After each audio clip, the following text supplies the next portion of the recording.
referências às duas instituições e vamos dividir essa fala. Então, primeiramente, vou falar das controvérsias em relação a esses debates, né, e indicar aí, o professor falou dos indicadores das políticas públicas baseadas em direitos humanos. Né? Esse debate sobre indicadores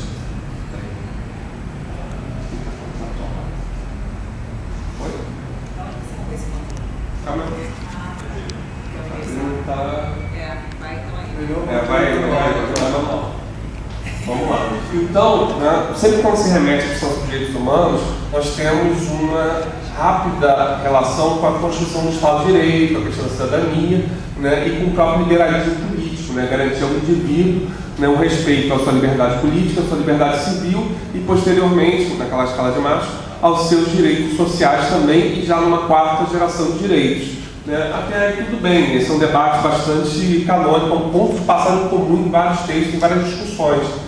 Só que contemporaneamente, principalmente do século XX para cá, esse discurso vem sendo muito criticado. Grande parte da literatura sobre direitos humanos aborda isso.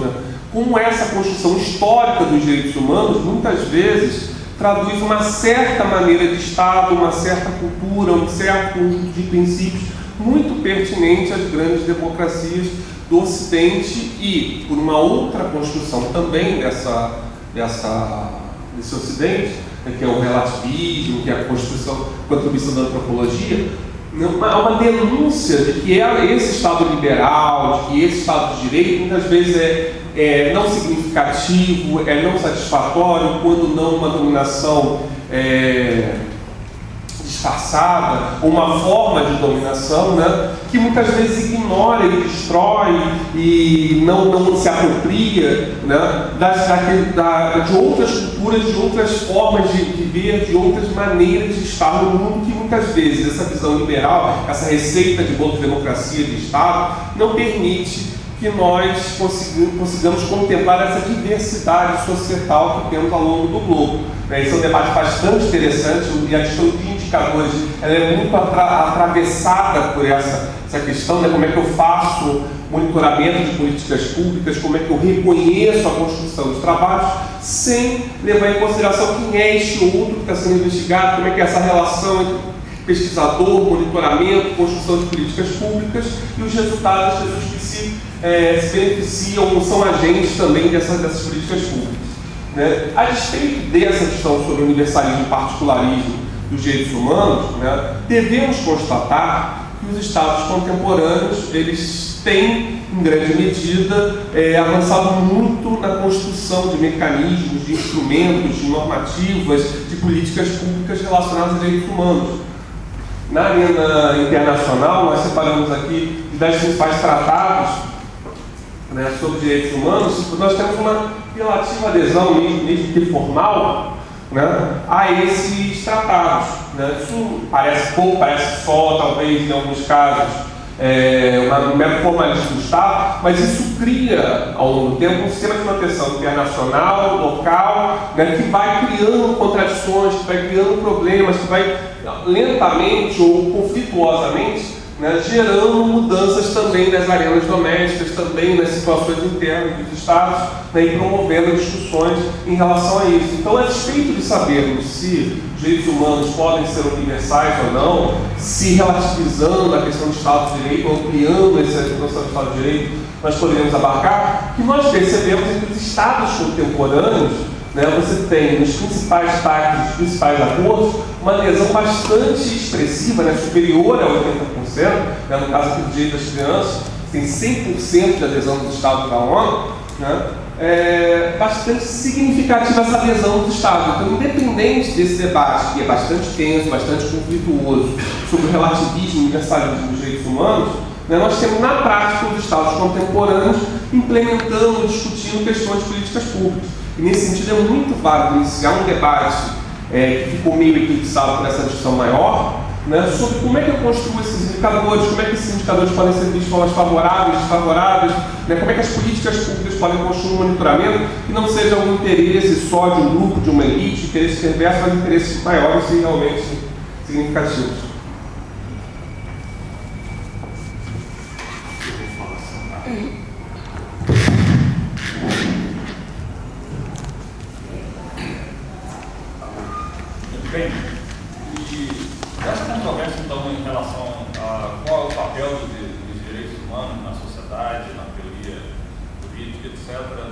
tempo preveniu a ciência política de estudar de maneira mais sistemática os direitos humanos. Então, os exemplos de medição e de análise de direitos humanos são relativamente recentes. Primeira coisa é um pouco entender o que é a noção de indicadores de direitos humanos. Nessa área, a noção de indicadores é bastante ampla, chegando mesmo a se afirmar que qualquer informação que pudesse trazer, qualitativa ou quantitativa, sistemática ou não sistemática, que pudesse trazer uma interpretação sobre ou usufruto ou violação, está valendo, é um indicador de direitos humanos. A gente vai discutir um pouco a relação de direitos humanos, de indicadores qualitativos de direitos humanos e a metodologia da ONU e da OEA, mas de um modo geral eu queria chamar a atenção para indicadores quantitativos, a gente vai justificar isso porque depois.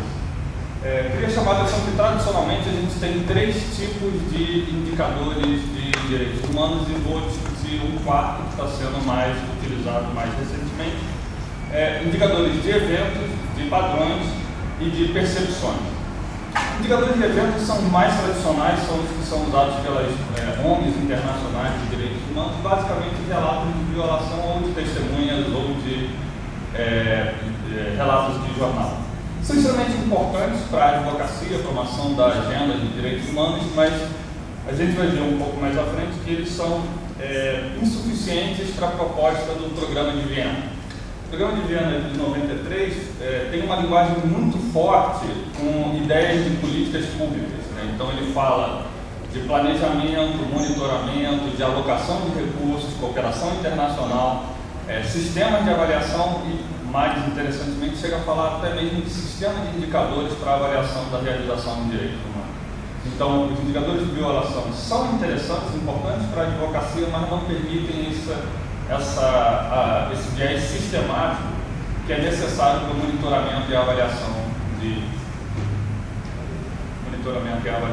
políticas públicas. Os indicadores de padrão são iniciativas acadêmicas no nível macro-social, normalmente o país.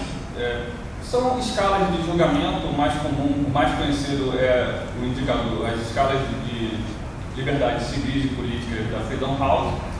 São muito interessantes, mas tem um problema fundamental de interpretação. Digamos que um país qualquer tenha um score 6 em liberdade civil. Por mais que isso dê uma análise comparativa, não diz muito o que fazer a respeito de alguma coisa tão abstrata quanto o score 6. O último tipo é de percepção, são indicadores importantes para a educação em direitos humanos e para capacitação da população para compreender seu estado de direito, mas novamente também de confiabilidade questionável, no sentido de que depende de uma série de elementos cognitivos do próprio processo de entrevista. Um tipo de indicador que tem sido usado mais recentemente são as estatísticas oficiais. Uma grande vantagem de se utilizar estatísticas oficiais, por exemplo, para o direito à saúde, para o direito à educação, para o direito ao trabalho, é que o Estado já produz uma quantidade significativa de indicadores nessas dimensões. O grande problema é que esses indicadores são construídos para outra coisa. Então, por exemplo, os indicadores de trabalho foram construídos para a gestão macroeconômica do mercado de trabalho em oposição ao mercado de investimento, capitais, etc. Então é necessário você recontextualizar, ressignificar esses indicadores no sentido da agenda de direitos humanos. Então, primeiro, trabalho não é simplesmente um insumo da economia, mas um direito. Algum nível desse indicador pode significar uma violação, uma linguagem típica do direito humano. De outro lado, prioridades relativas, como lidar com prioridades relativas em diferentes dimensões do direito, ou mesmo dentro de uma temática de direito. E de outro lado, prestação de contas. Então, a produção de indicadores de direitos humanos supõe a ideia de prestação de contas, porque os direitos humanos normativamente estão muito ligados à noção de responsabilidade do Estado perante a sua população. Queria chamar a atenção agora que para a produção desses indicadores se utiliza de algumas linguagens tradicionais, a linguagem tradicional de metodologia quantitativa, né, que procura interpretar determinados fenômenos sociais medidos através de procedimentos simplificados e facilmente verificáveis. Então, o objetivo de utilizar indicadores quantitativos é exatamente dar maior prestação de conta do próprio indicador. Então, exatamente o que ele significa, exatamente o que determinado nível de realização ou violação de direitos humanos significa em um determinado indicador. Além disso, existe toda uma linguagem de políticas públicas, né? A gente vai ver que as metodologias, tanto da ONU e da OEA, sugerem a tipologia, estrutura, processo e resultado, que são as fases tradicionais das políticas públicas, né? De decisão, implementação e avaliação de políticas de direitos humanos e demais políticas. Eu vou somente citar muito rapidamente, mas dentro da linguagem de políticas públicas, dois movimentos recentes são muito importantes. O movimento de políticas públicas baseado em evidência, que é principalmente melhorar a relação da evidência produzida em projetos de avaliação, monitoramento, e como isso melhora o feedback para planejamento e implementação de determinadas políticas públicas em geral. E dentro desse movimento de políticas baseadas em evidência tem a política pública baseada em direitos humanos. Enfim, é um movimento complexo, muito variado, ele tem muitas relações com a comunidade de desenvolvimento. Eu queria só chamar a atenção de que o cerne dessa abordagem de política pública baseada em direitos humanos é uma ressignificação das relações de poder. Pode passar. O que é importante nessa abordagem é entender o participante não como beneficiário, mas como receptor de direito. Então ele tem o direito legítimo de demandar direito do Estado e ele partilha o próprio processo de gestão da política. Então, o objetivo de uma política pública baseada em direitos humanos é capacitar o participante, não mais chamado beneficiário, a contribuir de maneira efetiva e negociar tanto com entes do Estado, local, federal, etc., quanto do mercado, novas formas de compreender a implementação do projeto, partilhando também responsabilidade. Então é claro que partilhar poder sempre é controverso, mas a promessa dessa abordagem é também partilhar responsabilidade e aumentar a capacitação tanto do participante quanto da administração pública de implementar políticas de direitos humanos. Agradeço a atenção.